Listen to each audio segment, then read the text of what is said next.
So, what was EMBL like back in the 1970s? What was the cell biology department like? Well, the whole place was wild. There were about 50 people then altogether. Then, if you had a party, everybody came, so you knew everybody, and it was so you were not going to the lab if you got hired because it was famous, because it wasn't. It was a risk. So you selected for people who were risk takers. The important person from the cell biology point of view was Kai Simons, and he was a great manager and pusher and cajoler, and the atmosphere was really very good. And what was the infrastructure for electron microscopy at the time? Well, I was lucky in that before me came Jacques Debauché. People have heard of him by now, but in those days he was just a very good a physicist who did very good electron microscopy, high resolution stuff, and he was my next door neighbor, and I followed all the developments early on where they were able to freeze water without structure, and he would tell me every morning what was happening, and he would explain to me that vitreous water was something which physicists believed was only present on a theoretical basis. You could never get the rate of freezing needed to allow it to freeze without ice crystal formation. He got it one day, and then there was Kai Simons, I remember, and Graham Warren saying, "What is Jacques Debauché looking at these days? Looking at EM of water, for God's sake." But I knew, I followed his whole career, so he stayed with me in 2016, a year before the Nobel Prize, and I said, "Jacques, you're going to win the Nobel Prize. Are you ready for it?" "Well, sort of, yes." So when he got it, he went crazy. 6,000 emails in a week, I'm going nuts. But he deserved it, and I was very happy. So there was this detailed physics of EM around me or so, and was cryo. So our technique, which was another story which I learned from a guy in Holland, Jan Slot, who had learned it from Tokuyasu, that was started in San Diego.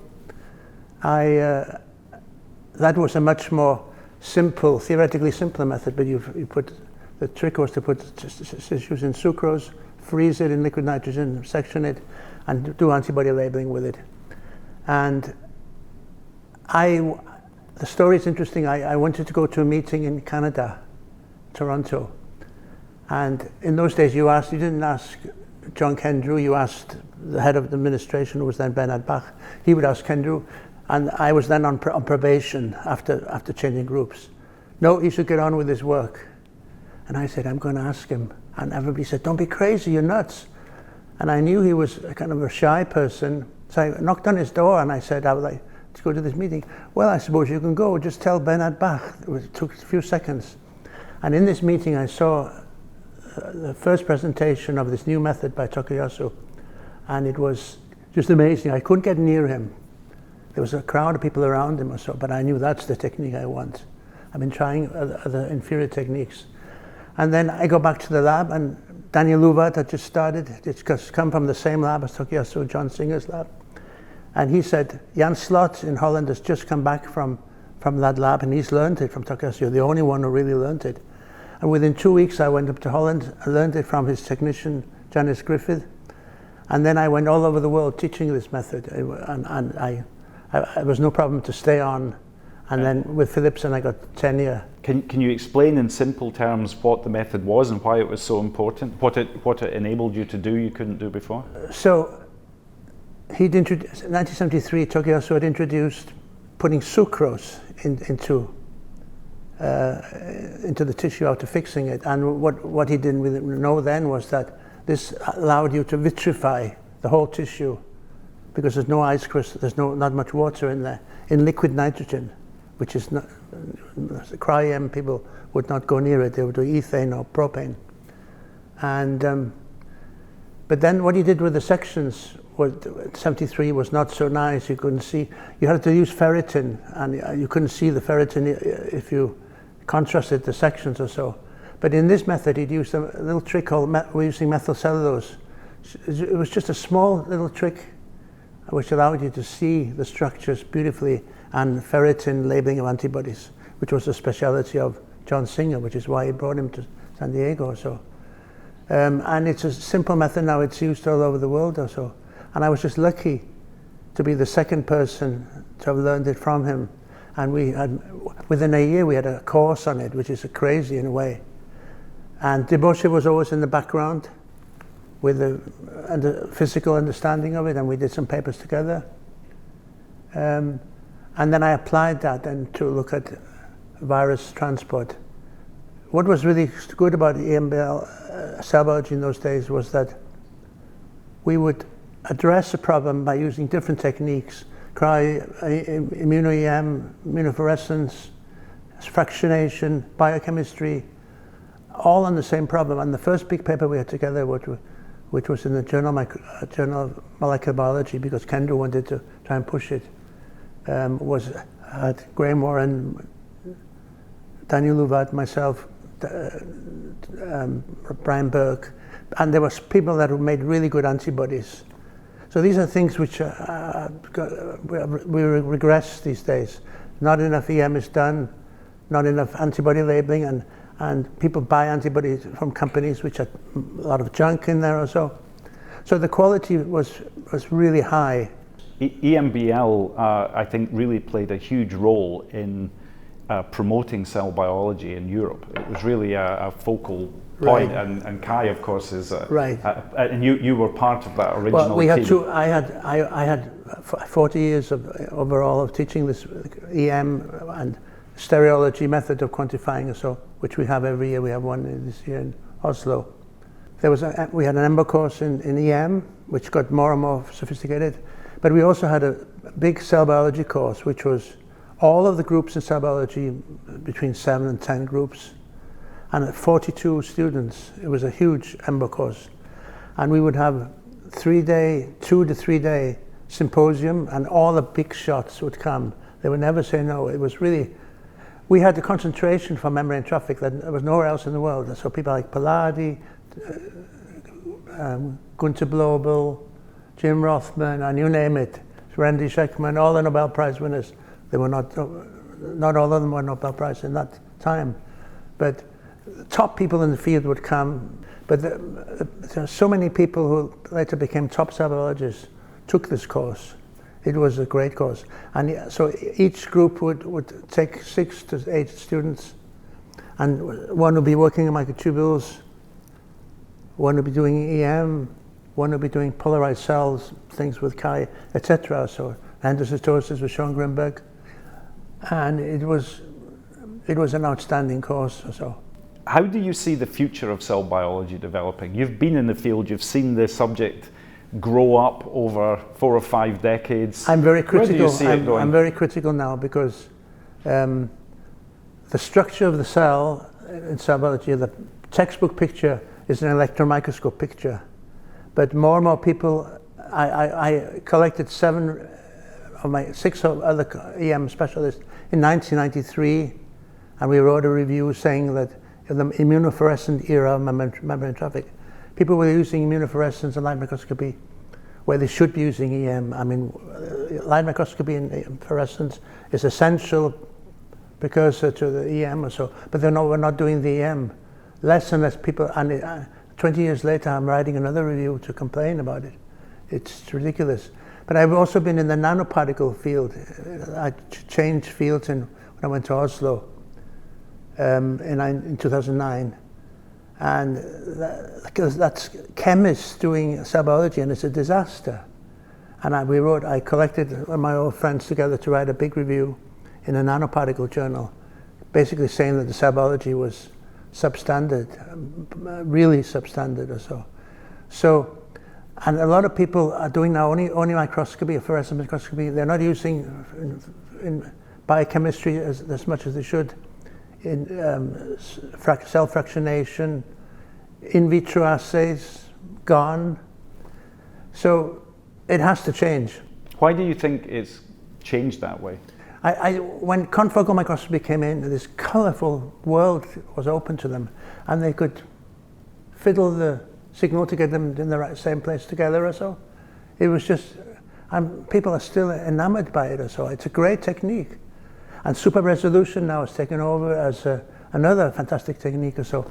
But people don't realize that, don't realize enough that you're looking at the signal of the fluorescent protein or antigen or whatever, and you're not seeing the cell. And you need EM for that. And the irony is this, that when people are showing high resolution, super resolution pictures of their favorite objects, they use nuclear pores, microtubules actin. They show an EM picture to show that they're seeing the right thing. But I rest my case. I think there's always been a role for fashion in science as well as in other areas of society, and I think one of the challenges is maintaining access to expertise when it's technically challenging, when a different area, like you're saying, super resolution or confocal microscopy, that becomes the fashionable thing. It becomes easier to get your grant funded if you do that, and then it's so easy. I've seen it in our own institution. You then lose access to what could be an incredibly valuable but seen as not as trendy a technique.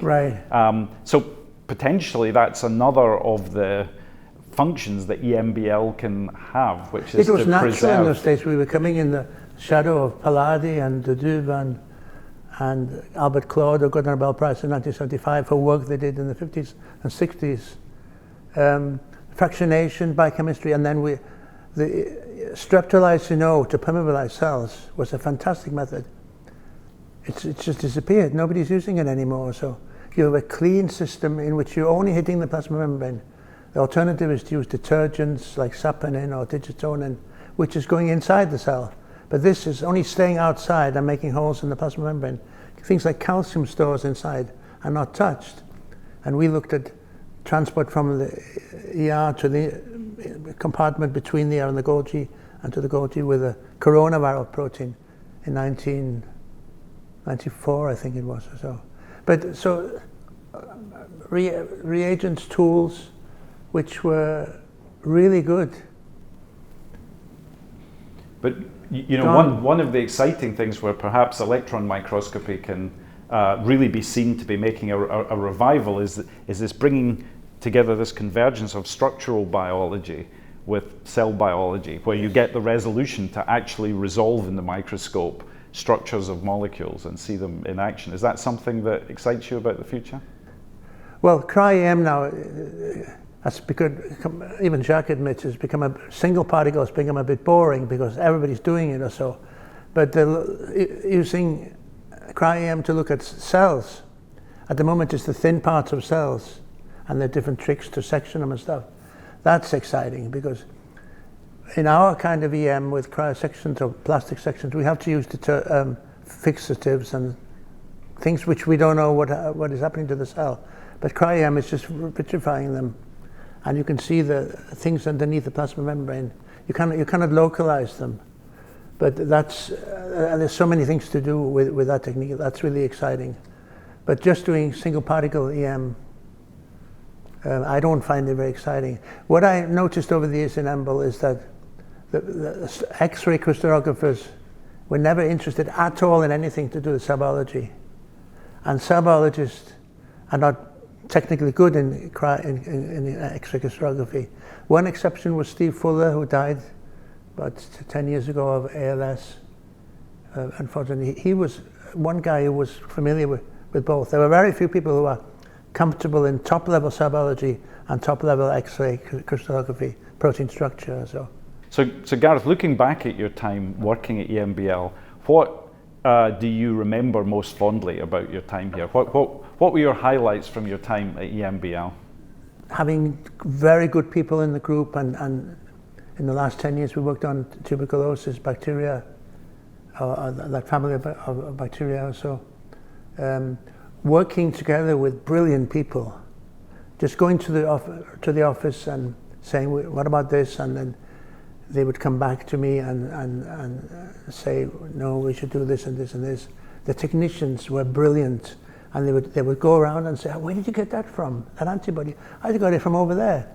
In some of the places they would have to be signing forms and other this kind of stuff. So and socially it was fantastic. The parties were wild parties. I mean, I couldn't go into that. The police might probably better than that. Yeah.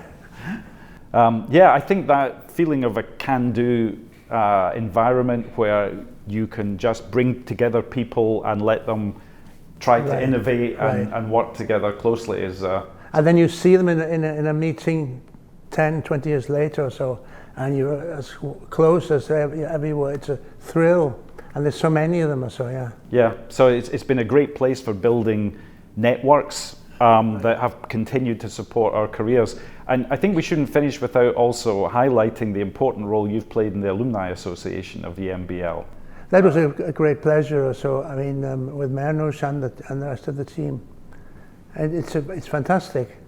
And if you say you've been in the EMBL, that already, it's like being part of the Vatican society, secret society or something. But it's great that you are one of the people who can remind in this 50th year of anniversary for EMBL, remind people about the origins of EMBL and about some of the core values that have helped to make it such a successful place, and one that has had such a big role in many scientific lives and careers in Europe. Thank you very much for speaking with us. Thank you very much. Thank you.